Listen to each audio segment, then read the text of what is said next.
I was still in my scrubs when I heard my own death being planned.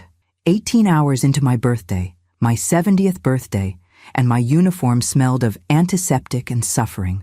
My feet throbbed in white orthopedic shoes that had stopped providing comfort somewhere around hour 14. But my hands, these hands that had bathed infants and comforted the dying for nearly 5 decades, remained steady as I slipped my key into the front door of the home I'd spent 30 years paying for.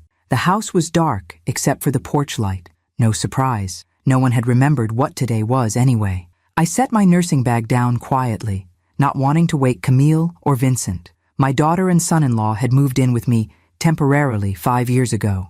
Now they occupied the master bedroom while I slept in what used to be my sewing room. Just one of many small surrenders I'd made in the name of family harmony.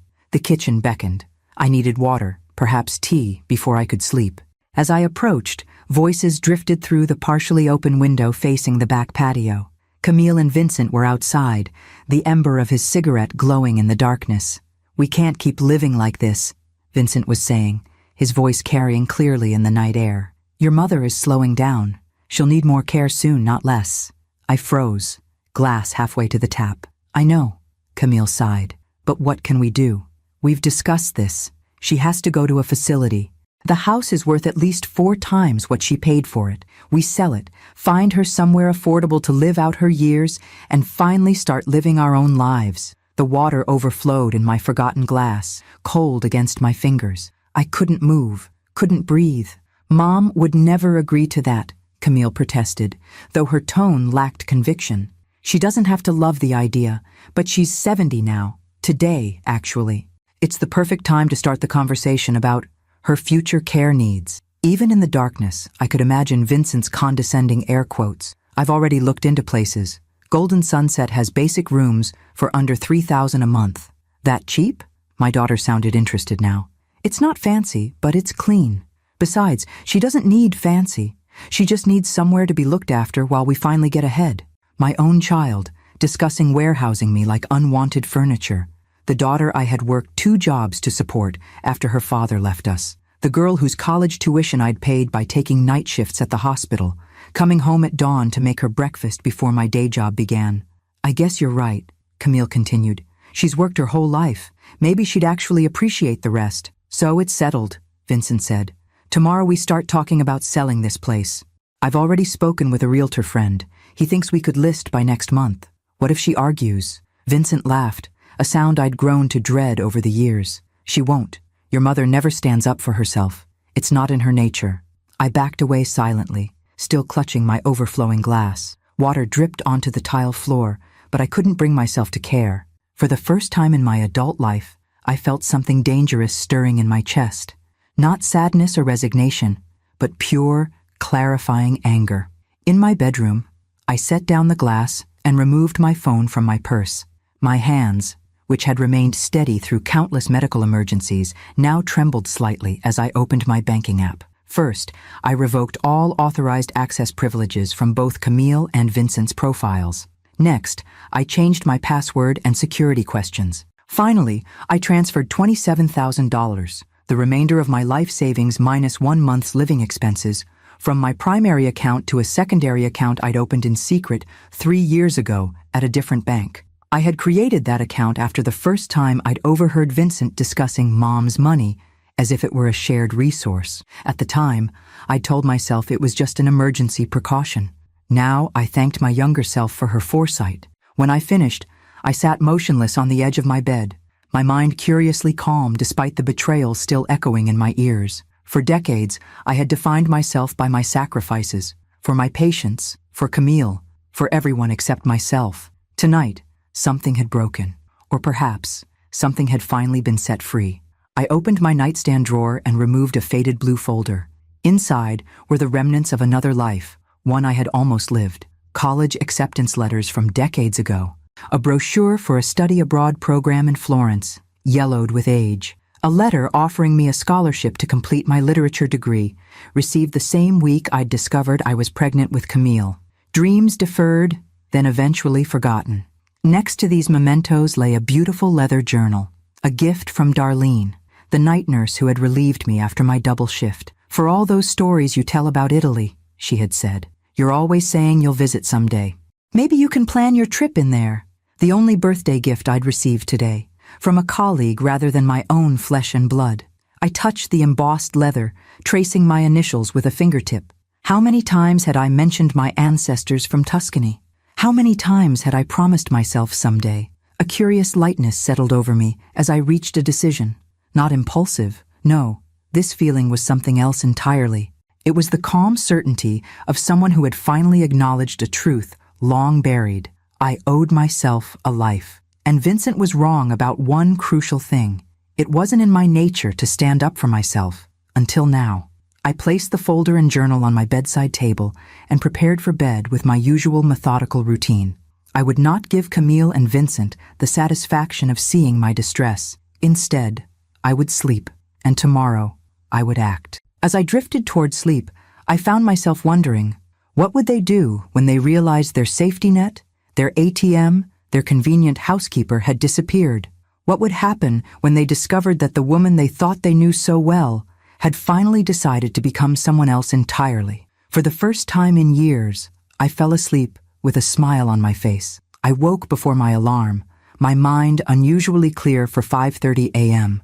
In the quiet darkness of my too-small bedroom, I listened to the familiar sounds of my house, Vincent's rhythmic snoring through the wall, the hum of the refrigerator I'd purchased last year after the old one died, the distant rumble of early morning traffic. All so ordinary, yet everything had changed. I dressed deliberately in comfortable slacks and my favorite blue cardigan, travel clothes, though no one but me would recognize them as such. In the kitchen, I made a single cup of coffee and a piece of toast, savoring the simple breakfast as if it were my last meal in this house.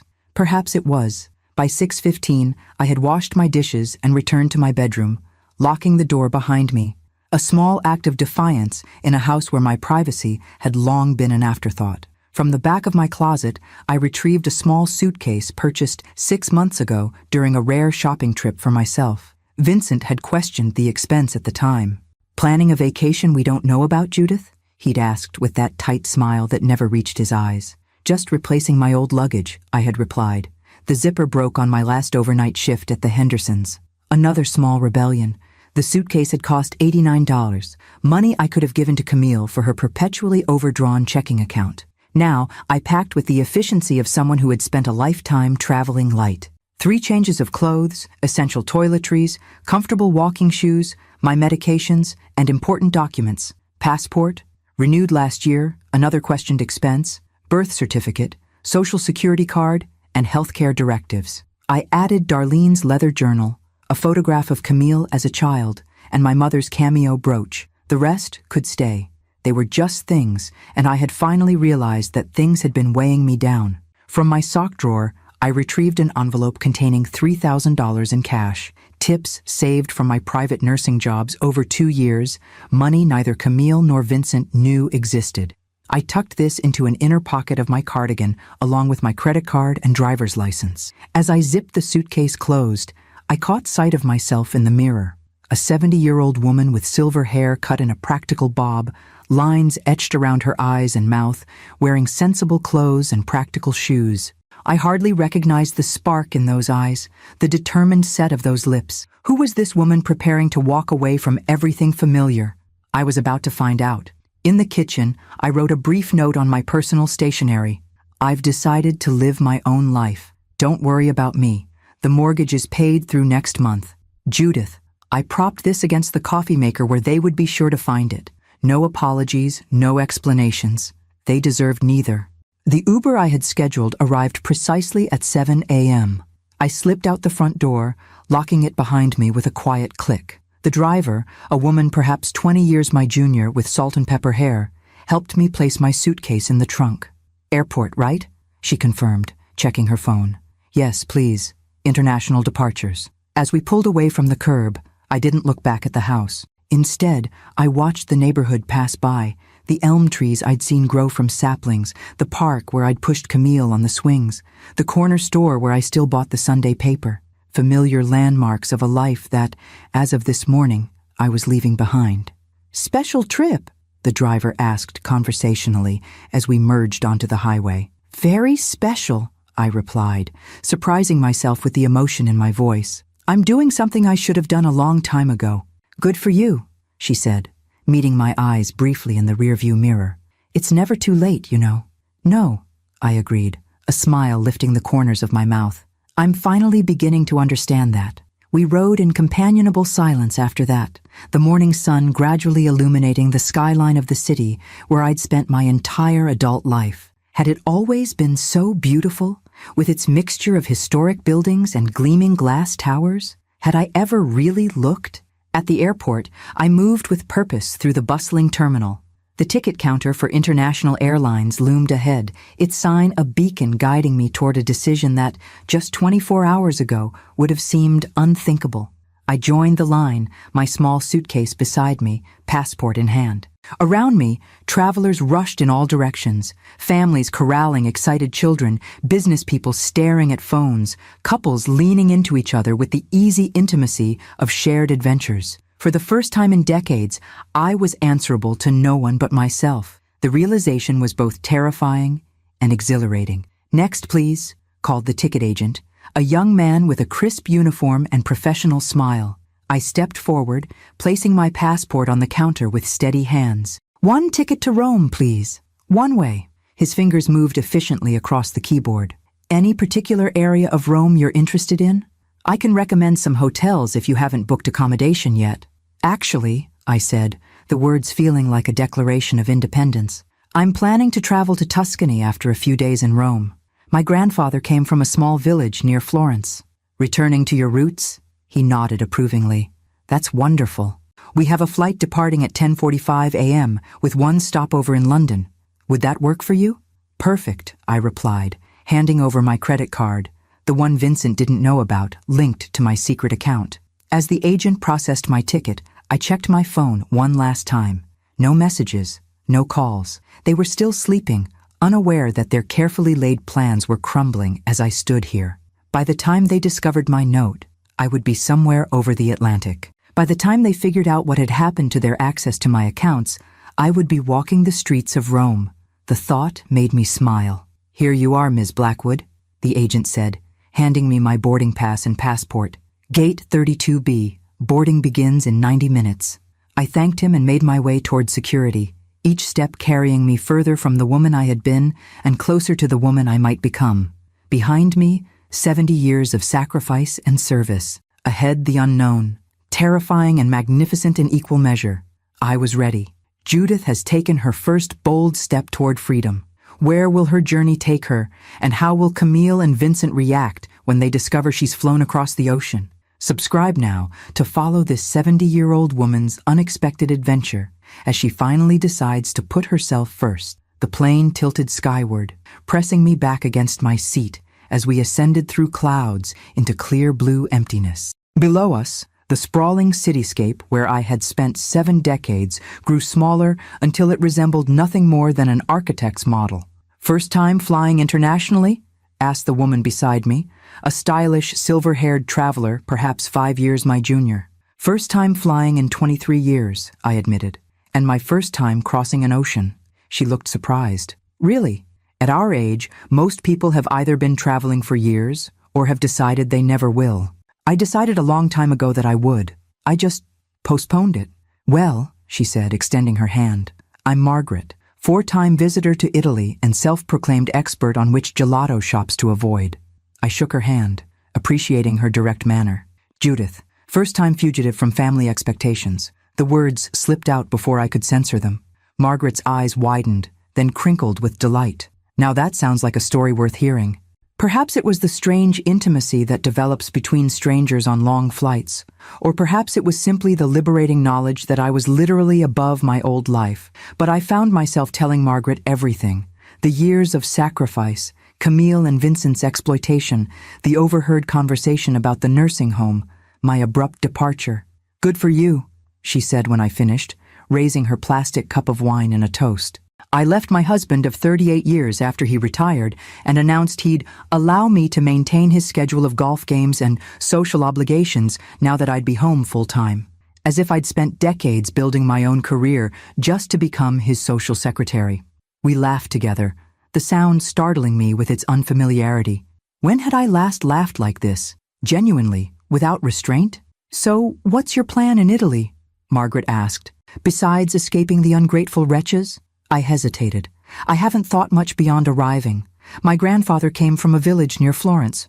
I thought I might start there." "You're going to need somewhere to stay while you get your bearings," she said practically. "Let me give you the name of a small hotel in Rome where I always stay. It's run by a wonderful family, very safe for women traveling alone, and not too expensive." She wrote the information in my new journal, adding restaurant recommendations and practical advice about train travel in Italy. By the time our meal trays were cleared, I had more useful information than a guidebook, along with Margaret's email address and an invitation to contact her if I needed anything.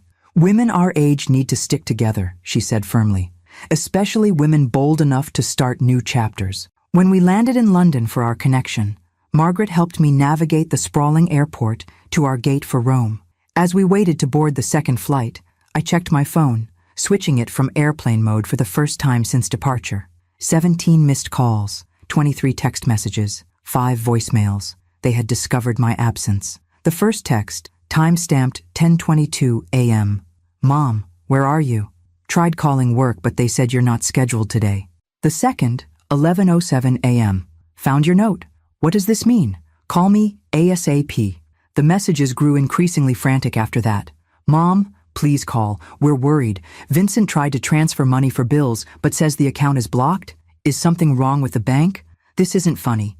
We need that money for the mortgage. If you don't call back, we're filing a missing persons report." The last one, sent just 30 minutes ago. "The police say they can't do anything because you left a note and are obviously an adult who left voluntarily. Call me now." I stared at the phone, feeling strangely detached from the panic on the other end of these messages. For so long, any hint of distress from Camille had sent me rushing to fix whatever problem had arisen. Now, thousands of miles separated us, and with that distance came clarity. They weren't worried about me. They were worried about the money. "Bad news?" Margaret asked, noting my expression. "Just confirmation that I made the right decision," I replied, showing her the texts. She scanned them quickly. "Notice how there's not a single, 'Are you okay?' or 'What's wrong?' in the bunch. Just demands that you call and panic about money." I nodded, the observation stinging despite its accuracy. "Are you going to respond?" she asked. I considered the question as our flight began boarding. Was I obligated to ease their minds? To explain my actions? A lifetime of putting others first made the answer seem obvious, but the new voice inside me, the one that had propelled me onto this plane, had a different perspective. "Yes," I said finally, "but not yet. They've spent years taking me for granted. They can spend a few days wondering where I've gone." Margaret smiled approvingly as we joined the boarding line. "The anticipation will be good for them. A little uncertainty builds character." On the flight to Rome, I didn't check my phone again. Instead, I gazed out the window at the Mediterranean glittering below, its vastness a reminder of how small my previous existence had been. Soon, the Italian coastline appeared, then the eternal city itself, spread beneath us like a living museum. As we descended toward Fiumicino Airport, I felt a curious sensation in my chest, something between terror and elation. I had arrived in the land of my ancestors with nothing but a small suitcase and a newly discovered courage. For the first time in decades, I had no one to care for, no one to answer to, no one to consider but myself. The thought was so foreign, it made me dizzy. Or perhaps that was just the landing. "Ready?" Margaret asked as we taxied to the gate. I took a deep breath. "Not remotely, but I'm doing it anyway." She squeezed my hand. "That, my dear, is the definition of bravery." The Hotel Trastevere was exactly as Margaret had described, a converted 15th century building tucked away on a cobblestone street, too narrow for cars, its faded yellow facade adorned with flower boxes spilling red geraniums. The lobby smelled of lemon polish and fresh coffee. "Signora Blackwood!" The proprietor, Giuseppe, greeted me as if I were a returning friend, rather than a first-time guest. "Signora Campbell telephoned to tell us you were coming. We have prepared our best single room for you." Margaret's efficiency touched me deeply. While I'd been staring wide-eyed at Rome through the taxi window, she had called ahead to ensure I would be welcomed. My room on the third floor was small but perfect, A comfortable bed with crisp linens, a window overlooking a courtyard where an ancient olive tree grew, and a tiny bathroom with gleaming tile. After the transatlantic journey, the sight of that bed nearly brought me to tears of gratitude. But Rome awaited, and I had waited 70 years to see it. After a quick wash and change of clothes, I ventured out with nothing but Margaret's hand-drawn map and the intoxicating knowledge of my own freedom. The afternoon sun bathed the city in golden light as I wandered the labyrinthine streets of Trastevere, each turn revealing new wonders: a hidden piazza where children played, a centuries-old church with doors standing open in welcome, artisan shops displaying handcrafted treasures. I stopped at a small cafe and, with my limited Italian gleaned from a language app downloaded during my London layover, ordered my first authentic espresso. The waiter smiled approvingly when I consumed it, as the locals did, standing at the bar, no sugar, in 2 perfect sips. "Brava, signora," he said. "Non come i turisti," not like the tourists. My first Italian compliment. As evening approached, I found myself in a small restaurant recommended by Giuseppe. The owner, a robust woman named Sophia, seated me at a table near the window. "You are alone?" she asked, concern creasing her brow. Once, that question would have embarrassed me. Now I smiled. Yes, happily so. She nodded with understanding beyond words and brought me a glass of local wine without being asked. "For courage," she said, though her expression suggested she recognized I had already found mine. Over homemade pasta that brought unexpected tears to my eyes with its simple perfection, I finally allowed myself to check my phone again. 29 missed calls now, 41 text messages. The latest: "Mom, please just let us know you're safe. We're going crazy here." For the first time, I detected genuine concern beneath the panic, or perhaps the excellent wine was making me generous in my interpretation. I signaled Sophia for another glass and made a decision. Pulling up the camera, I composed a careful shot. My smiling face, the restaurant's warm glow behind me, no identifying details of my location. I sent it to Camille with a brief message. "I am perfectly fine. Enjoying some time to myself. Don't worry about me."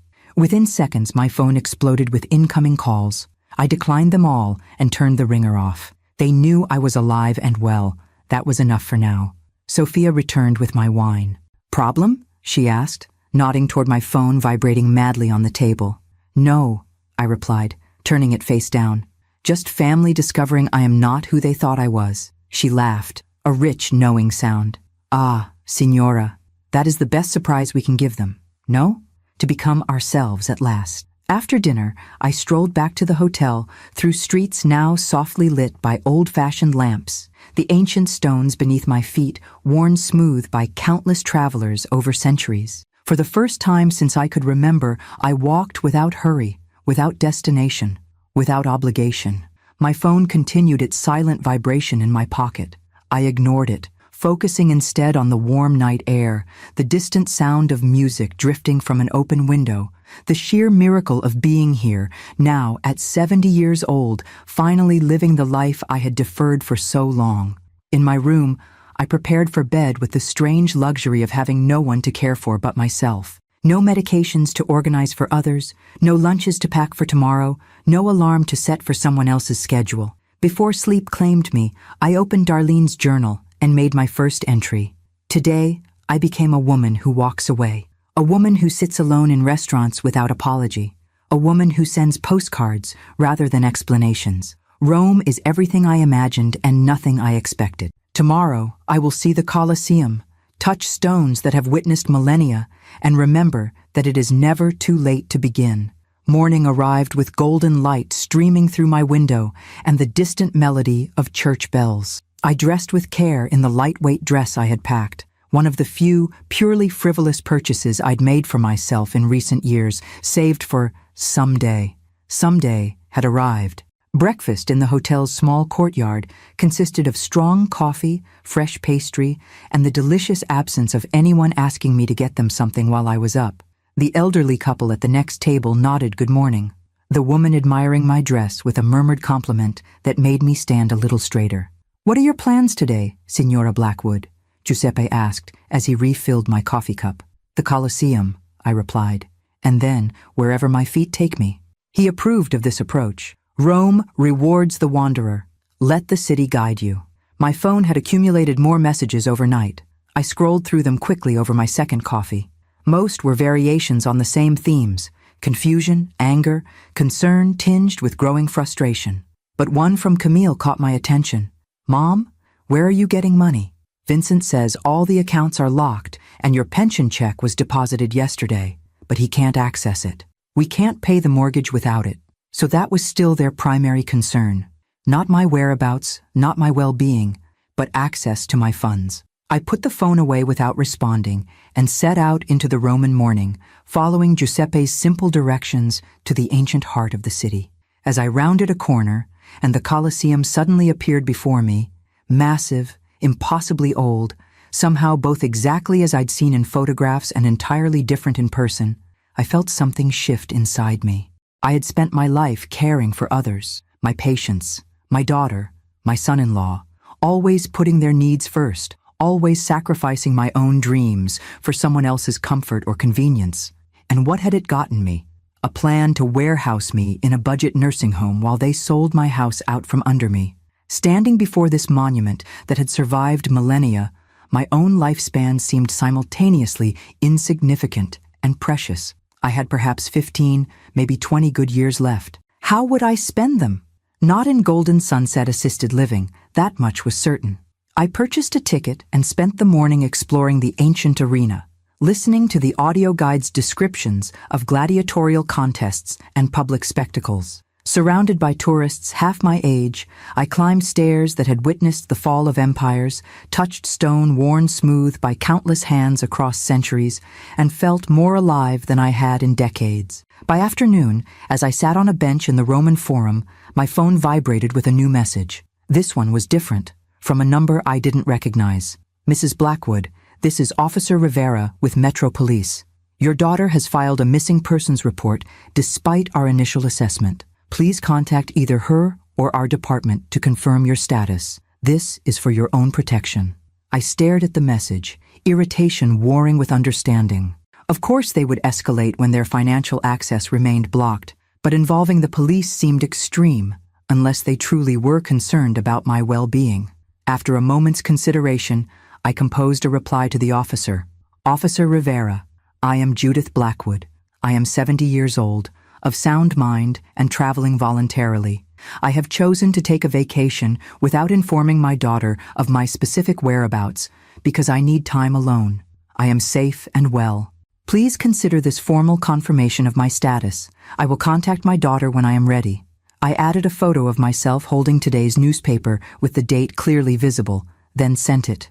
Within minutes, my phone rang, the police number. After a moment's hesitation, I answered. "Mrs. Blackwood? This is Officer Rivera. Thank you for your response. Are you certain you're not under any duress?" "Absolutely certain," I replied. "The only duress I've experienced recently was discovering my daughter and son-in-law planning to put me in a nursing home so they could sell my house." A pause. "I see. And you're currently traveling?" "I am on vacation.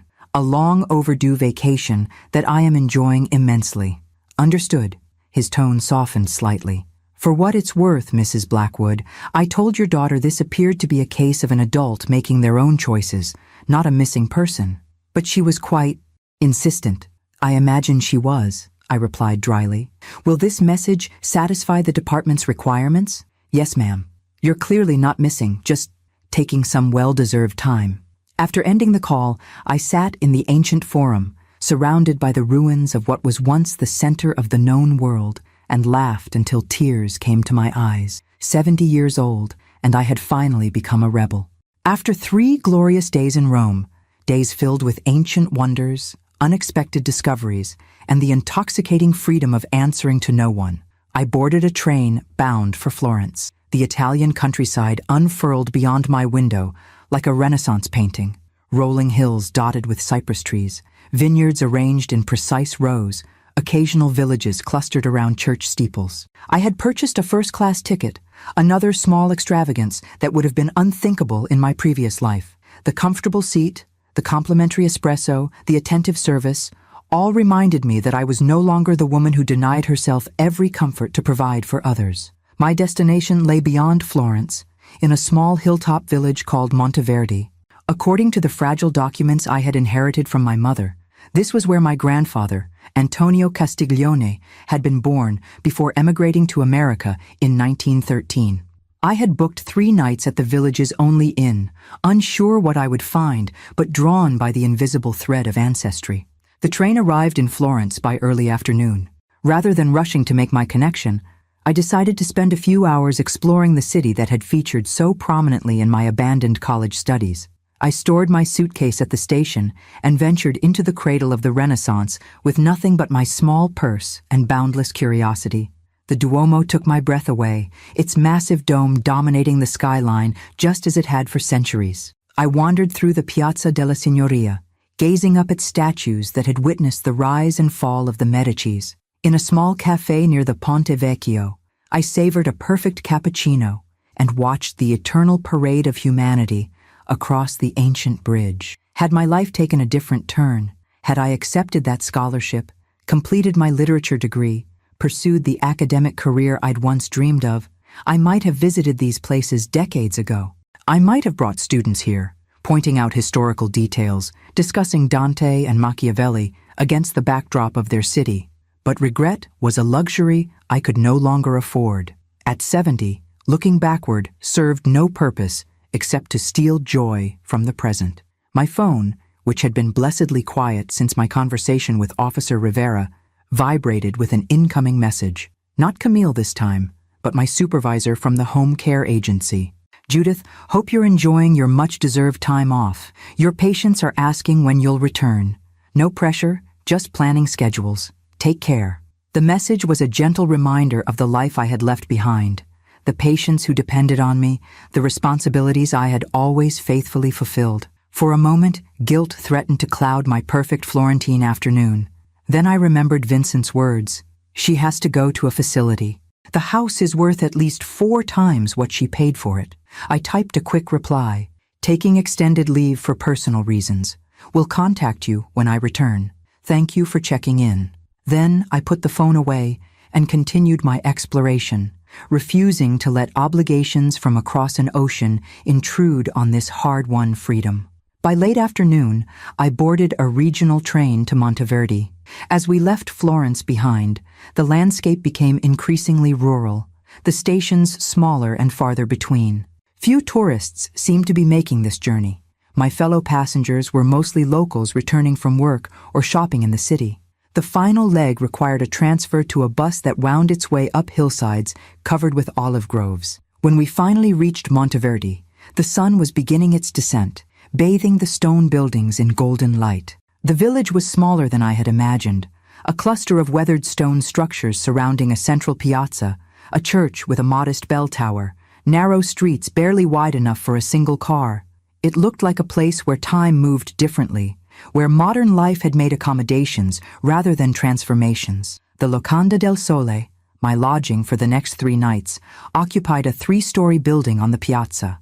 Its wooden sign, faded by countless seasons, creaked gently in the evening breeze as I approached. Inside, I was greeted by an elderly woman with silver hair pulled into a neat bun, her face mapped with lines that spoke of a life lived fully. She introduced herself as Sofia Bianchi, the proprietor, and welcomed me in accented but clear English. "Americans rarely come to Monteverde," she remarked as she showed me to my room on the 2nd floor. "What brings you to our little village?" "My grandfather was born here," I explained. "Antonio Castiglione. He left for America just before the First World War." Sophia stopped midway up the stairs, turning to look at me with newfound interest. "Castiglione? The name is known here. There are still Castigliones in the village." My heart quickened. "Really? I had no idea if any family remained. Marco Castiglione runs the olive press. His father, Enzo, is quite elderly now but still remembers the old days. Perhaps they are your relatives." The possibility that I might have family here, people connected to me by blood and history, had never occurred to me. I had come seeking ghosts, traces of a past I had never known. The idea of finding living connections was both thrilling and intimidating. My room was simple but charming. Whitewashed walls, terracotta floors, a wrought iron bed with a colorful quilt, and a window overlooking the piazza. The furnishings were old but immaculately maintained, giving the space a timeless quality that suited the village perfectly.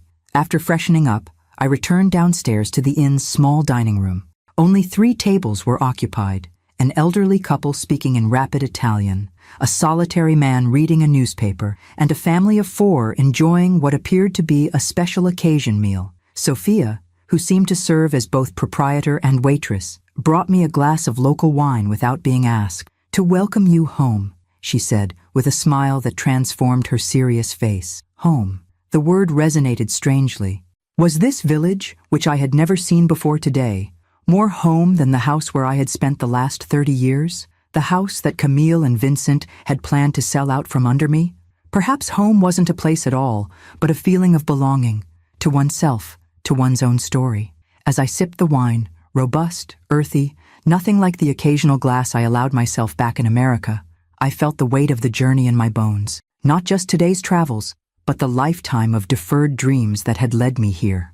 "Tomorrow," Sophia said, as she placed a bowl of pasta before me, "I will take you to meet Enzo Castiglione. At 93, his memory comes and goes, but he remembers the old families well. If your grandfather was Antonio, Enzo might know of him." I thanked her, touched by the kindness of this stranger who was treating me like a long-lost relative returning to the fold. That night, in the unfamiliar bed in this ancient village, I slept more soundly than I had in years, lulled by the distant hooting of an owl and the profound silence that exists only in places far from modern life's constant hum. In my dreams, I walked through olive groves with people whose faces seemed familiar though I had never met them, their voices speaking a language I somehow understood despite my limited Italian. They welcomed me, not as a tourist or a curiosity, but as someone who belonged. Enzo Castiglione lived in a stone house at the edge of the village, surrounded by ancient olive trees that twisted toward the sky like arthritic fingers reaching for the sun.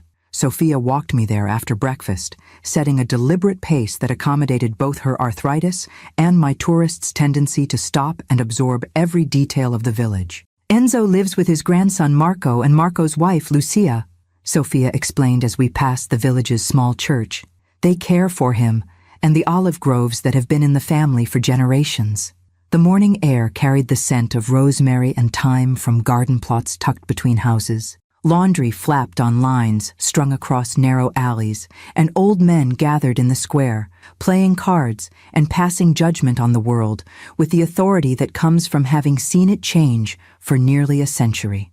"Your village is beautiful," I said, pausing to admire a pot of geraniums perfectly framed by a blue window shutter. "It is dying," Sophia replied matter-of-factly. "The young people leave for Florence, for Rome, for anywhere with more opportunity. Only the old remain, and tourists who come for a week each summer." Her frankness was refreshing after decades of American optimism that often felt forced. Here, reality was acknowledged without drama. The village was beautiful, the village was dying, both truths existing simultaneously. When we arrived at the Castiglione home, a woman in her 40s greeted us at the door. Lucia welcomed us with the reserved courtesy of someone accustomed to village life, where privacy and community existed in delicate balance. "Sophia says you are a Castiglione from America?" she asked as she led us through a home that smelled of fresh bread and well-polished wood. "My grandfather was Antonio Castiglione," I explained. "He left Monteverdi in 1913. Lucia nodded. "Nonno Enzo is having a good day. He will be pleased to meet you." We emerged into a sunlit courtyard where an elderly man sat in a wooden chair, his face as weathered as the olive trees surrounding his property. Despite his advanced age, Enzo Castiglione projected a dignified presence, his white hair neatly combed, his clothing simple but immaculate. "Nonno," Lucia said, "this is Signora Blackwood from America. Her grandfather was Antonio Castiglione." The old man's eyes, clouded with cataracts but still surprisingly sharp, assessed me with open curiosity. "Antonio?" he repeated, the name clearly awakening something in his memory. "Antonio was my uncle." My breath caught. "Your uncle? Then you're your father's cousin," he said, gesturing for me to sit in the chair beside him. "Antonio was my father's younger brother. He left for America before I was born, but my father spoke of him often." I sat, my knees suddenly weak. I had come hoping for a historical connection, perhaps a mention in village records or a distant family name.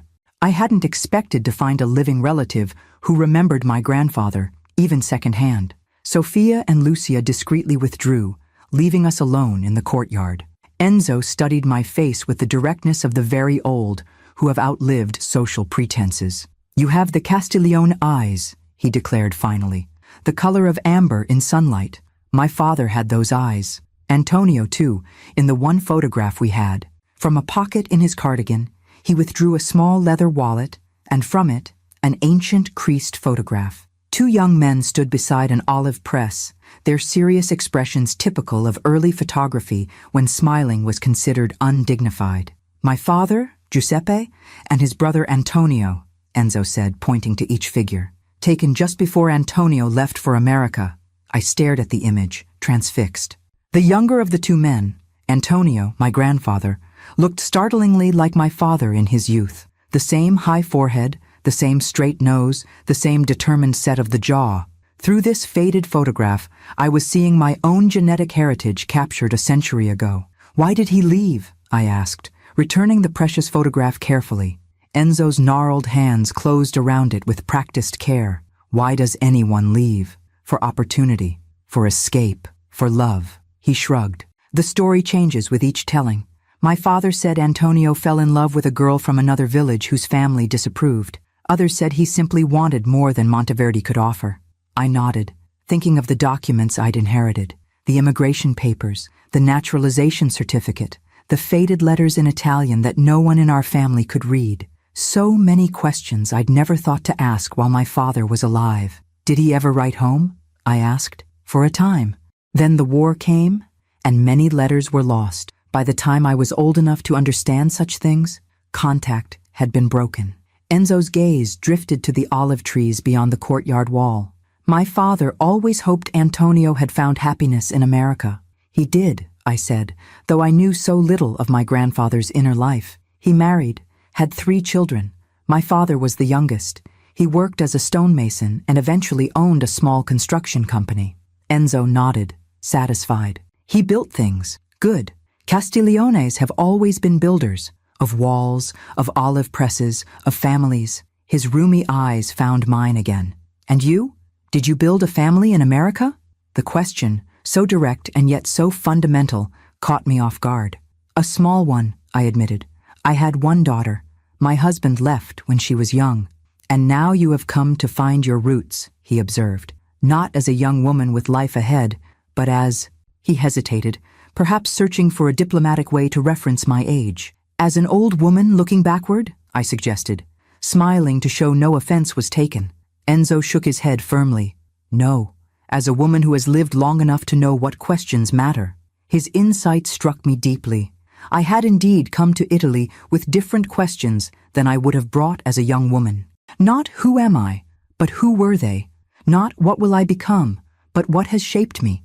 Our conversation was interrupted by the arrival of Marco, Enzo's grandson, and apparently the current patriarch of the Castiglione olive business. In his 50s, with salt and pepper hair and hands calloused from physical labor, he greeted me with cautious warmth. "Nonna says you're Antonio's granddaughter," he said, using the familiar form of grandmother to address Lucia, though she was clearly not old enough for the title. "From America." "Yes," I confirmed. "I only learned recently that we might still have family here." Marco glanced at his grandfather, then back to me. "Blood is blood, even across an ocean. Will you stay for lunch? Lucia has made enough for an army, as usual."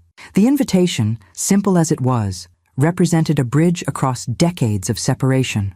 I accepted gratefully, and soon found myself seated at a table laden with dishes, whose names I didn't know, but whose flavors spoke of sun-drenched hillsides and centuries of tradition. As we ate, Marco explained the family business, the olive press that had operated continuously for over 200 years, the small but respected production of olive oil that supplied restaurants in Florence, the challenges of maintaining traditional methods in a modernizing world. "We are the last Castigliones in Monteverde," he said, refilling my wine glass. "My son studies engineering in Milan. My daughter works for a fashion house in Rome. They visit on holidays, but," he shrugged, the gesture eloquently conveying both understanding and resignation. "The village is dying," I said, echoing Sophia's earlier assessment. "Changing," Marco corrected gently, "as it has always changed. People leave, people return. You left through your grandfather. Now you have returned." I hadn't thought of it that way, that my presence here represented not just my own journey, but the completion of a circle begun over a century ago, when Antonio Castiglione boarded a ship bound for America. "Before you go," Enzo said as lunch concluded, "you must take some oil. Castiglione oil, from trees your grandfather once tended." The gift, presented in a small bottle with a hand-printed label, moved me more than any expensive souvenir could have. This was my heritage, literally distilled, the essence of fruits grown on land my ancestors had worked for generations. As Sophia and I walked back to the inn later that afternoon, my steps felt lighter despite the emotional weight of the morning's discoveries. "You found family," she observed. "I found history," I corrected. "But yes, also family." That night, as I sat by my window overlooking the now quiet piazza, I composed a carefully worded email to Camille, the first substantive communication since my departure. "I am safe and well. I'm visiting the village in Italy where your great-grandfather was born. Today I met your cousins, removed by several degrees, but blood nonetheless. I'm learning about our family history and finding parts of myself I never knew existed. I'll be in touch when I'm ready to discuss what happens next. Until then, please know that I am exactly where I need to be." I attached a photo of myself with Enzo, Marco, and Lucia, the ancient olive press visible in the background. Then, before I could reconsider, I hit send and turned off my phone. Family was complicated, both the ones you're born to and the ones you find. But for the first time in decades, I felt anchored to something larger than my immediate obligations. I belonged to this story, this lineage, this land, even if I was only now discovering it. I extended my stay in Monteverde for an additional week, canceling my return ticket to Florence with a simple phone call and €20 extra. Each morning, I woke to church bells and birdsong, spending my days helping Marco with the lighter work of the olive groves, accompanying Lucia to the weekly market in a neighboring village, or simply sitting with Enzo as he shared family stories that had nearly been lost to time. "Your grandfather, Antonio, was the rebel," Enzo told me one afternoon as we sorted dried herbs in the courtyard. "My father said he questioned everything, the priest, the mayor, even their own father. Not from disrespect, but from curiosity." I smiled, thinking of my own lifelong habit of acquiescence, of putting others' needs before my own. Perhaps my recent rebellion had been encoded in my DNA all along, just waiting for the right moment to express itself. On my 6th day in the village, Marco invited me to the olive press, where the first early harvest was being processed. The ancient stone building hummed with activity as workers unloaded crates of olives from small trucks and tractors. "We still use cold pressing methods," Marco explained, showing me the massive granite wheels that crush the olives into paste. "More expensive, more labor, but the quality cannot be matched by industrial processes." The air inside was redolent with the grassy, peppery scent of fresh olives. Workers nodded respectfully as Marco introduced me as our American cousin, the simple words filling me with unexpected pride. "The trees your grandfather tended are still producing," Marco said, pointing through the open door to a terraced hillside where gnarled trees stood in orderly rows. "Some olive trees live for 1,000 years. They connect generations in a way few things can." I thought about that connection as I watched the ancient process unfold, the crushing of the fruit, the separation of oil from water and solids, the eventual emergence of vibrant green liquid that would find its way to tables across Italy and beyond. How many Castigliones had stood in this very spot, watching this same process? How many had dipped bread into oil pressed from these same trees? That evening, as I dined alone in the inn's small restaurant, I finally turned my phone back on. I had been avoiding it since sending the email to Camille, partly from a desire to remain fully present in Monteverde, partly from reluctance to face whatever response awaited me. 26 new emails, 14 text messages, and 3 voicemails. I scrolled through them chronologically, watching the evolution of Camille's reactions. The first responses were predictably angry and demanding. "What do you mean you're in Italy? How could you just leave like this? We've been worried sick. The mortgage payment is due tomorrow, and we can't access any money. This is beyond irresponsible, Mom. But the later messages showed a subtle shift. I looked up your great-grandfather, Antonio. Dad never told me much about that side of the family. Are there really relatives still in Italy? The bank says they can't help us access your accounts without your permission. Vincent is furious, but I'm starting to understand why you did this. The most recent email, sent just yesterday, struck a different tone entirely. Mom, I've been doing some thinking. Finding those cousins in Italy seems to mean a lot to you. I'm glad you're connecting with our family history, but I'm also worried about practical matters here. The mortgage company is sending notices, and without your pension deposit, we're struggling. Can we talk about a temporary arrangement until you come home? I promise to really listen this time. Home. The word caught in my consciousness like a burr. Was that house still my home? Would it ever feel like home again, knowing what I now knew about their plans for me? I composed a careful reply. Camille, I'm glad you're taking an interest in our family history. The Castigliones have been in this village for centuries, tending the same olive groves, pressing oil from the same trees. It's a connection I never knew I was missing. As for financial matters, I understand your concern. However, I need to be clear. My pension is my pension. The house is my house. For years, I've supported you and Vincent far beyond what should have been necessary for adults in their 40s. That arrangement is over. I've arranged for the mortgage to be paid directly from my account for the next 2 months. During that time, you and Vincent need to make decisions about your future living arrangements. I haven't decided yet what I'll do with the house when I return, but I will not resume the financial support you've come to expect. I'll be in touch again soon. I hesitated before sending it, questioning whether I was being too harsh. Then I remembered Vincent's words about the affordable nursing home where they planned to store me, and pressed send without further hesitation. The next morning, I joined Lucia for the walk to the village bakery, where the daily ritual of selecting bread brought neighbors together for brief exchanges of news and gossip. You've become quite the local, Lucia observed, as several villagers greeted me by name. Sophia says you've extended your stay again. Just until next week, I confirmed. I need to return to America eventually to sort things out. Lucia nodded, understanding. Marco mentioned your daughter and her husband live in your house? Word traveled quickly in small villages. Yes, they moved in temporarily 5 years ago. Ah, temporarily, Lucia smiled knowingly. Like death and taxes, some house guests are inevitable. We laughed together. The easy camaraderie that had developed between us, a gift I hadn't expected from this journey. Will you sell the house when you return? She asked, as we selected loaves of crusty bread still warm from the oven.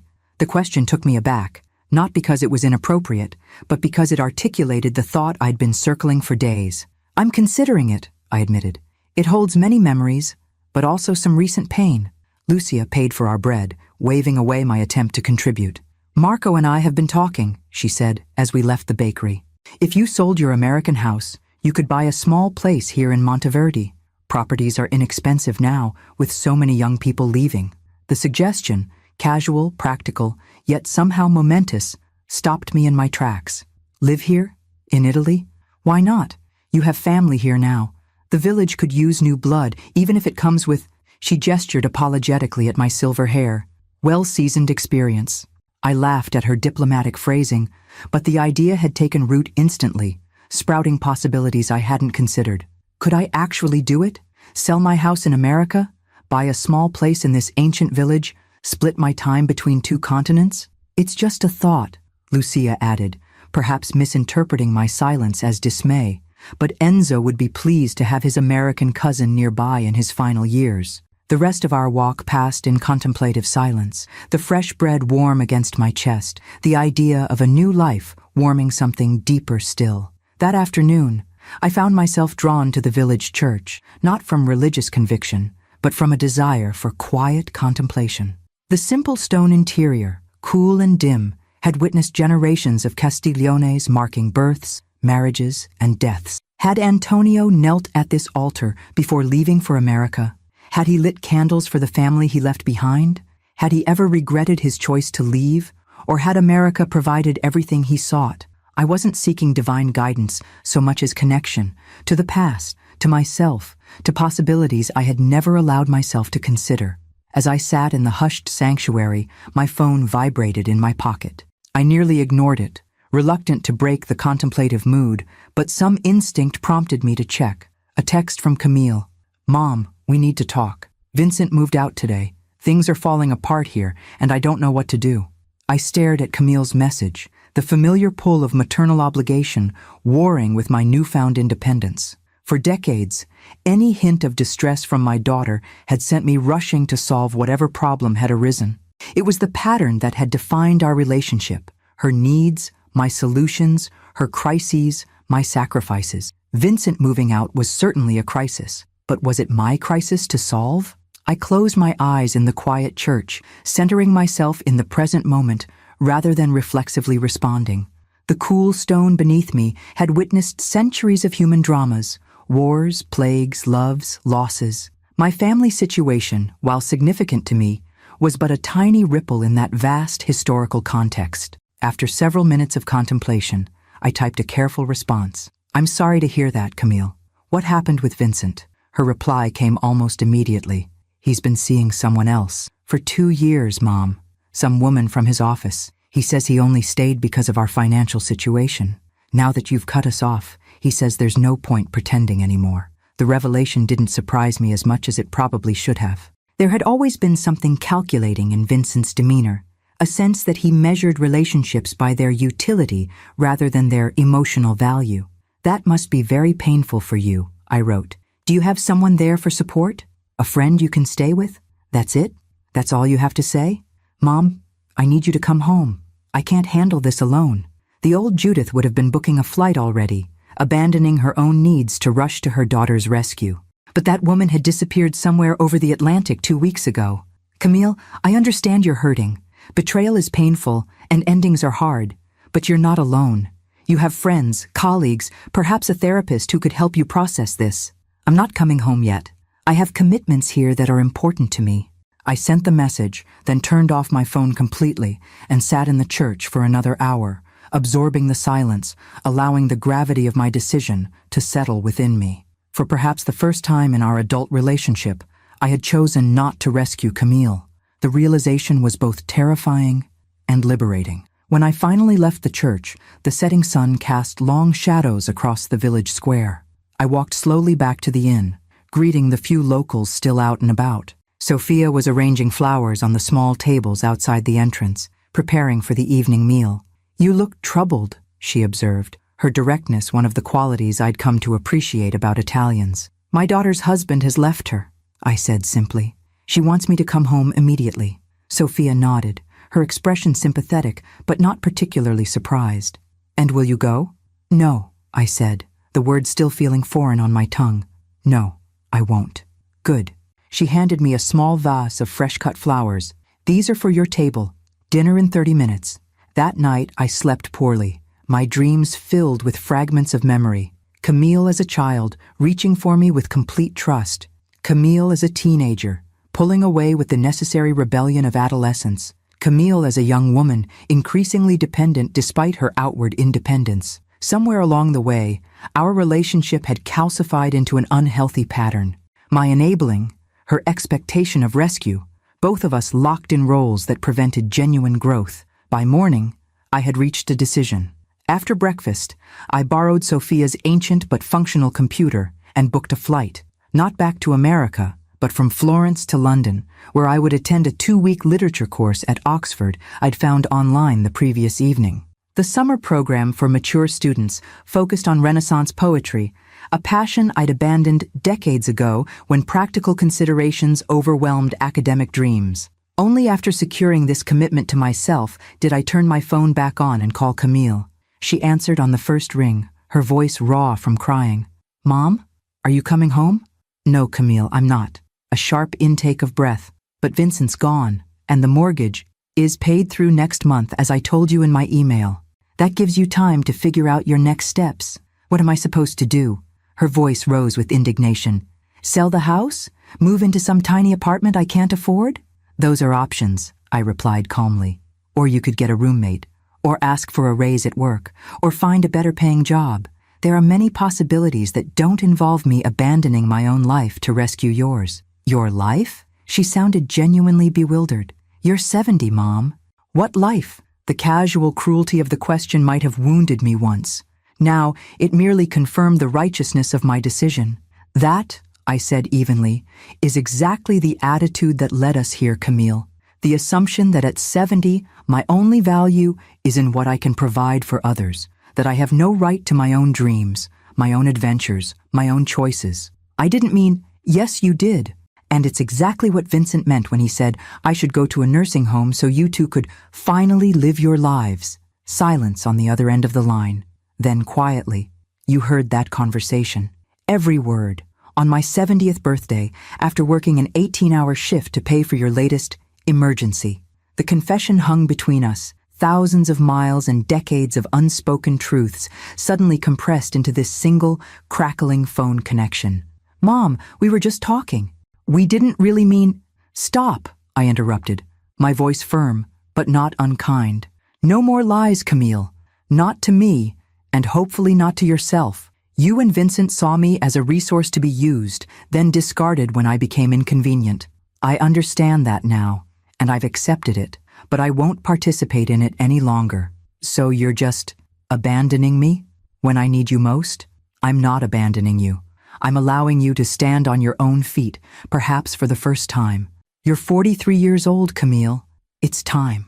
I could hear her crying softly now, the manipulative edge gone from her tears, replaced by something that sounded more like genuine grief, perhaps for the relationship we'd had, perhaps for the one we might have had if we'd made different choices. What am I supposed to do now? She asked, her voice small.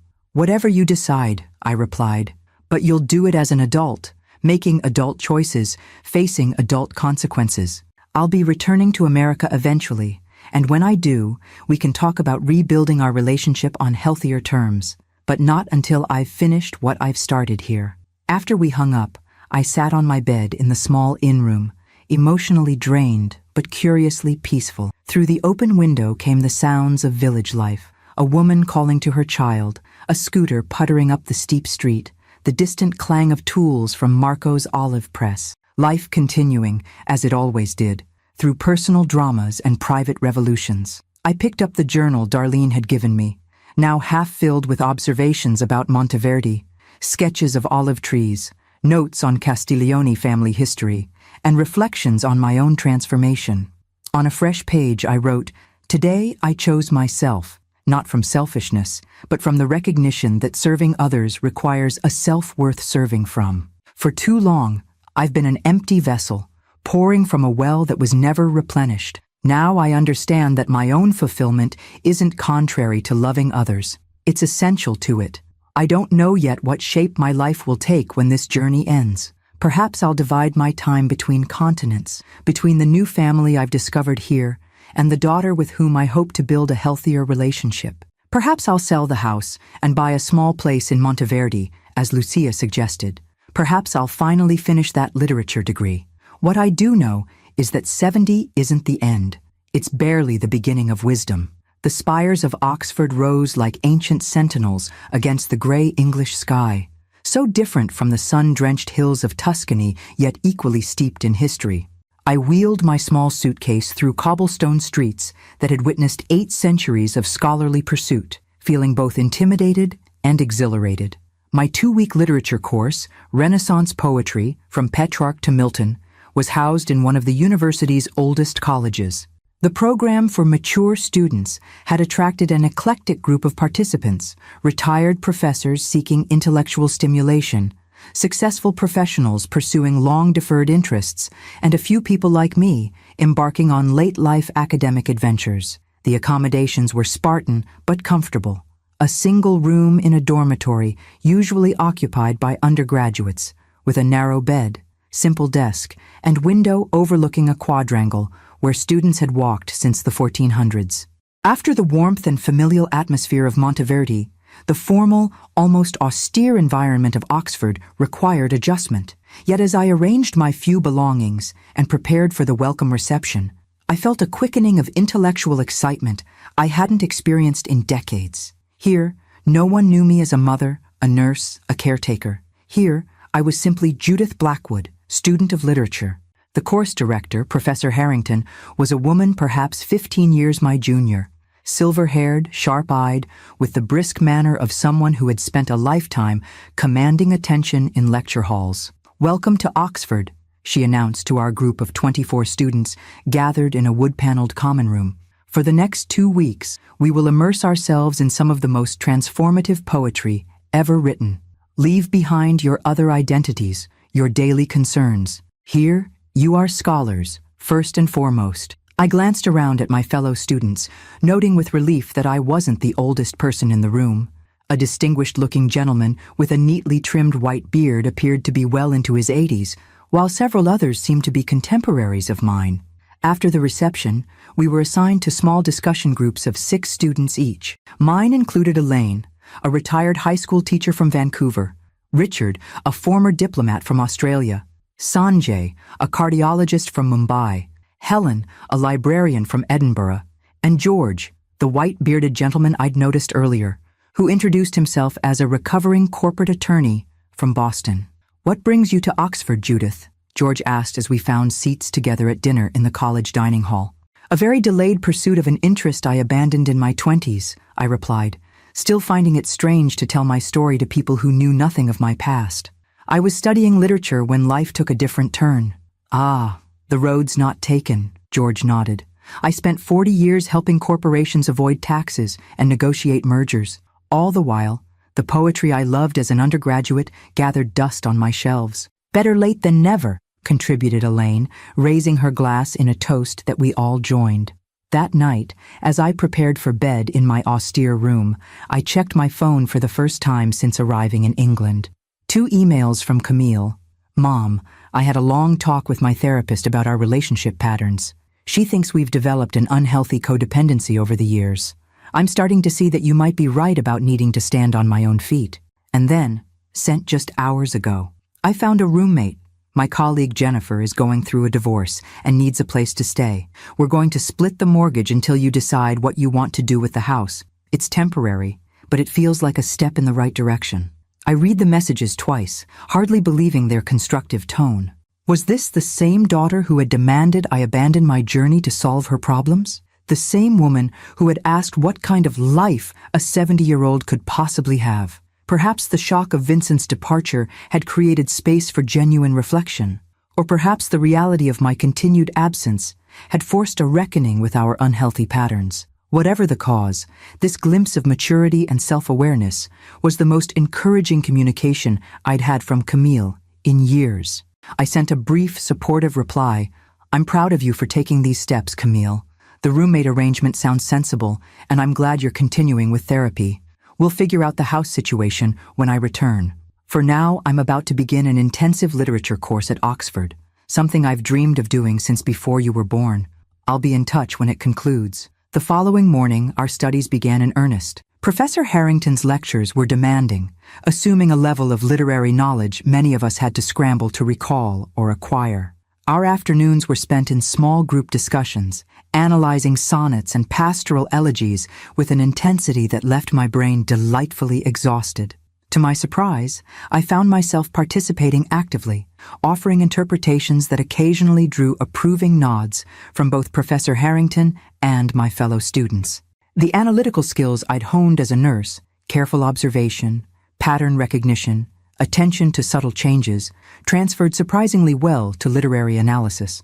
"You have a natural ear for the music in Milton's verse," George commented, after I'd made a point about rhythmic patterns in Lycidas during our 3rd day of discussions. "Have you considered pursuing a degree?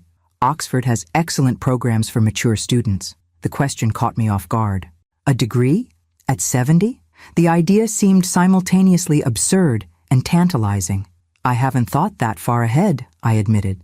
"This course is my first step back into academic waters after nearly 50 years. "Well, you're swimming rather impressively for someone who's been on dry land so long," he replied with a warm smile that crinkled the corners of his eyes. As the days passed, Oxford worked its particular magic on me. I fell into the rhythm of academic life, Morning lectures, afternoon discussions, evenings spent reading in the college library or enjoying conversations with my new friends over glasses of wine in ancient pubs where literary giants had once argued philosophy. I found myself particularly drawn to George, whose incisive mind was matched by a self-deprecating humor and genuine interest in others' perspective. Our conversations ranged from poetry to politics, from art to personal philosophies, with an ease I'd rarely experienced. "Would you care to join me for a punting expedition on Saturday?" he asked after our Thursday seminar. Weather permitting, of course. This is England, after all. The invitation stirred a flutter of unexpected nerves. Was this a friendly outing between classmates or something more? At 70, I found myself experiencing the same uncertainty I might have felt at 20. "I'd like that," I replied, surprised by my own lack of hesitation. Saturday dawned improbably sunny. George proved to be surprisingly adept at navigating the flat-bottomed boat along the river, pointing out college buildings and recounting historical anecdotes as we glided under stone bridges and past willow trees trailing their branches in the water. "I spent a year here as a graduate student," he explained, "before the siren song of corporate law and its considerable paycheck lured me back to America." "Any regrets?" I asked, trailing my fingers in the cool water. "About returning to America? No. About allowing my passion for literature to be subsumed by career and conventional success?" He paused, considering. "Yes and no. My legal career provided well for my family, funded my children's education, allowed me to retire comfortably. But there was a cost. There always is," I murmured, thinking of my own choices, the literature degree abandoned for practical nursing, the dreams deferred for Camille's needs, the gradual erosion of self in service to others. "The trick," George said, skillfully maneuvering the punt around a bend in the river, "is recognizing that it's never too late to recalibrate, to adjust the balance." As we picnicked on the riverbank later, sharing a lunch of bread, cheese, and fruit provided by the college kitchen, I found myself telling George about Monteverdi, about discovering my Castiglione relatives, about Lucia's suggestion that I consider dividing my time between America and Italy. "It sounds like you're contemplating a significant life change," he observed. "Several, actually, selling my house, potentially, establishing boundaries with my daughter, possibly even pursuing further education." I shook my head, still amazed at my own boldness. "If you'd told me a month ago that I'd be considering any of this, I'd have thought you were describing someone else entirely. And yet here you are," he said, discussing Renaissance poetry at Oxford and planning a transcontinental life at 70. Rather remarkable, Judith Blackwood. His admiration, offered without condescension or surprise, warmed me more than the gentle English sun. For so long, I had been defined by what I gave to others. To be seen and appreciated for my mind, my courage, my choices, this was perhaps the most transformative aspect of my journey so far. That evening, as our group gathered for a formal dinner in the college hall, seated beneath portraits of scholars long dead but not forgotten, I felt a profound sense of belonging, not just to this temporary academic community, but to the larger tradition of human inquiry and reinvention. "To new beginnings," George proposed, as we raised our glasses in toast. "At any age, to new beginnings," we echoed. Later, walking back to our dormitory under a sky pricked with stars, George took my hand, his fingers warm against mine in the cool night air. The gesture was both tentative and deliberate, offering connection without demand. I found myself holding on, surprised by how natural it felt, how right. At 70, standing on an ancient Oxford street with my hand in a near stranger's, I was discovering that life could still offer unexpected gifts to those brave enough to receive them. The international arrivals terminal bustled with the particular energy of homecomings, families clutching welcome signs, business travelers striding purposefully toward ground transportation, weary tourists navigating the controlled chaos of customs and baggage claim. I moved through the crowd with a confidence that would have surprised my former self. After 5 weeks abroad, 2 in Italy discovering my roots, 2 at Oxford rediscovering my intellectual passions, and a final week in London with George exploring museums and possibilities, I was returning to America, changed in ways both profound and subtle. My phone pinged with a message as I cleared customs. "Almost there. Can't wait to see you." See, Camille had insisted on picking me up, despite my protests that I could manage a taxi. "Please, Mom," she'd written. "I want to do this." A small olive branch, perhaps, or a genuine desire to demonstrate her newfound maturity. Either way, I had accepted with cautious optimism. As I emerged into the public area, wheeling my suitcase, now adorned with colorful tags from Rome, Florence, Oxford, I spotted her immediately. Camille stood slightly apart from the waiting crowd, scanning faces anxiously. She looked thinner than when I'd left, with new shadows beneath her eyes, but there was something else different about her that I couldn't immediately identify. "Mom," she waved, pushing through the crowd toward me. "Welcome home." Home. The word still carried complicated resonances. She embraced me with unexpected emotion, holding on a moment longer than our usual perfunctory hugs. When she pulled back, I realized what had changed. She'd cut her hair short, a practical style that framed her face beautifully, but represented a significant departure from the carefully maintained long locks she'd worn for decades. "You look wonderful," she said, studying me with genuine curiosity. "There's something different about you." 5 weeks of pasta and gelato, probably, I joked, deflecting the observation. "No, it's not that. You look, I don't know, more yourself somehow." The insight surprised me, coming from a daughter who had rarely seemed to see me clearly. Perhaps her own recent upheavals had granted her new perspective. As we drove from the airport toward the house that still legally belonged to me, but had become her primary residence, Camille filled me in on developments during my absence. Vincent's officially moved in with her, Brenda from accounting. She said this with remarkable equanimity. They've been seeing each other for over 2 years, apparently. Everyone at his office knew except me. "I'm sorry," I said, meaning it despite everything. Betrayal always cuts deep, regardless of the relationship's health. She shrugged. "My therapist says I was choosing not to see the signs, part of our pattern of, what did she call it? Mutually reinforced denial. We were both pretending our marriage was something it wasn't." We drove in silence for a moment, the suburban landscape so familiar, yet somehow flattened after the dimensional richness of Italian villages and Oxford's ancient stones. "Jennifer's working out well as a roommate," Camille continued. "She's neat, pays her share on time, and doesn't mind that I've been redecorating." "Redecorating?" "Just small things. I realized I've been living in a house that never really reflected my taste. Just Vincent's preferences and, well, your original choices. It feels good to make the space more mine." I nodded, noting her use of mine rather than ours. Small shifts in language often signal larger shifts in perspective. "And work is actually going better. I applied for that promotion I've been avoiding, the one with more responsibility but better pay. I have a second interview next week." Each piece of news revealed a Camille I barely recognized, taking initiative, making changes, facing reality head-on rather than waiting for rescue. Had my absence truly catalyzed such growth? Or had these capacities been latent within her all along, suppressed by our dysfunctional dynamic? When we arrived at the house, I was struck by subtle differences.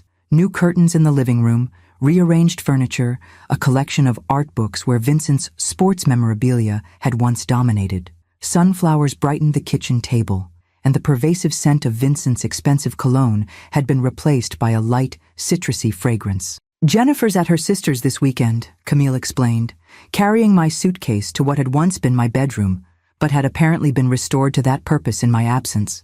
"I thought you might want some time to readjust before meeting her." The consideration in this gesture, the awareness of my potential need for space after weeks of travel, was another small indication of change. "Thank you," I said simply. "It's been a long journey. I made pasta for dinner," she added, a hint of nervousness in her voice. "Nothing like what you probably had in Italy, but I've been teaching myself to cook. Turns out I actually enjoy it when I'm not just rushing to get food on the table for Vincent's schedule."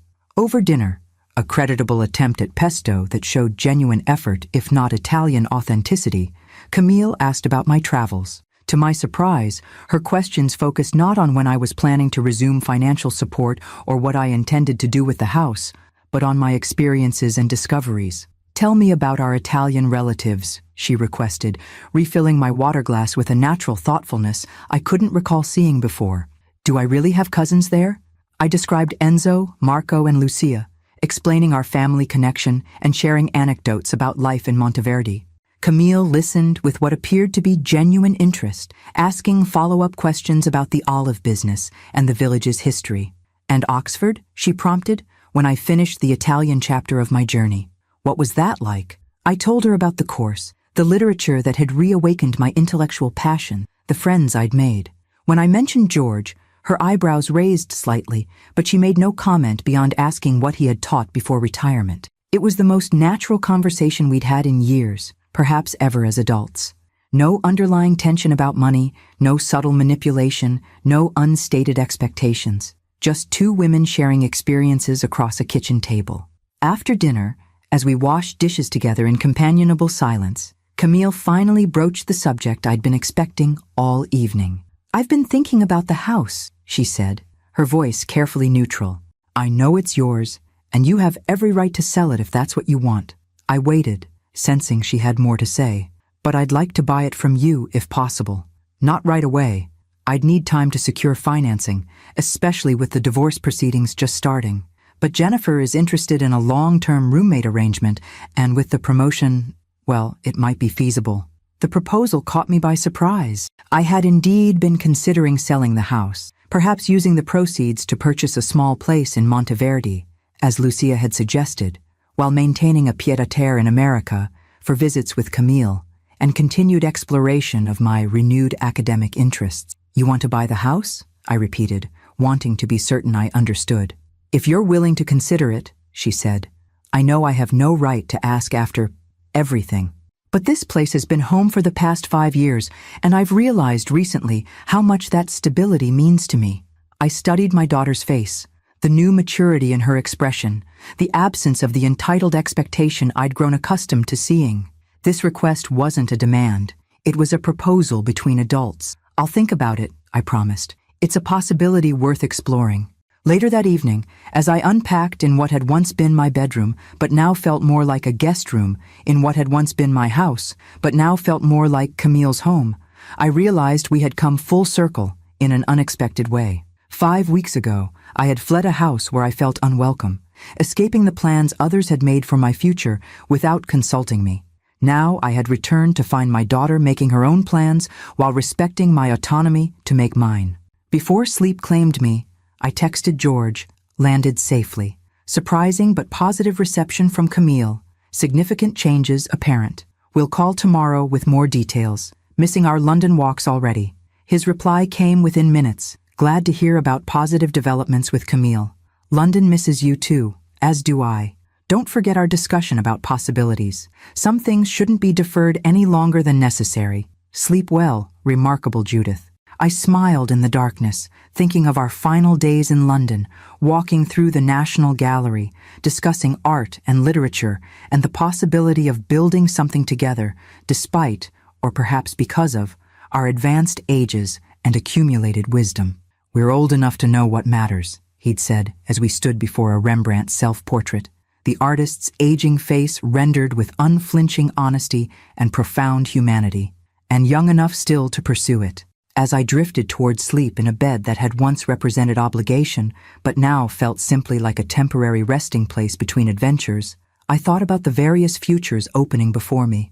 A small stone house in Monteverdi, with mornings spent helping Marco in the olive groves, and afternoons writing the memoir I'd begun sketching in Darlene's journal. A modest apartment near Oxford, where I might finally complete the literature degree I'd abandoned half a century ago. Visits with George in Boston or London, or wherever our late-blooming connection might lead us. Regular but boundaried time with a daughter who seemed, at last, to be finding her own path, rather than depending on me to clear it for her. None of these possibilities had existed in my consciousness 6 weeks ago, when I'd overheard my son-in-law planning my consignment to a budget nursing home. The woman I had been then, exhausted, exploited, resigned to invisibility, would hardly recognize the woman I had become. Or perhaps she would. Perhaps this woman, independent, intellectually engaged, open to new experiences and connections, had been there all along, waiting for permission to emerge. It had taken 70 years, a devastating betrayal, and a leap into the unknown, but I had finally granted myself that permission, not just to exist, but to live, not just to serve, but to flourish, not just to age, but to grow. Tomorrow would bring decisions, practical considerations, the beginning of whatever next chapter I chose to write. But tonight, drifting between worlds, between America and Italy, between my past life and my future one, between obligation and freedom, I was precisely where I needed to be, in transition, in possibility, in the process of becoming more fully myself with each passing day. At 70 years old, I was just beginning. Judith has come full circle, returning to America transformed by her experiences abroad. With a newly independent daughter, the possibility of romance with George, and exciting opportunities in both Italy and Oxford, she faces her future with hard-won wisdom and optimism. This remarkable 70-year-old woman has proven that it's never too late to reclaim your life and pursue your dreams. Thank you for following her inspiring journey.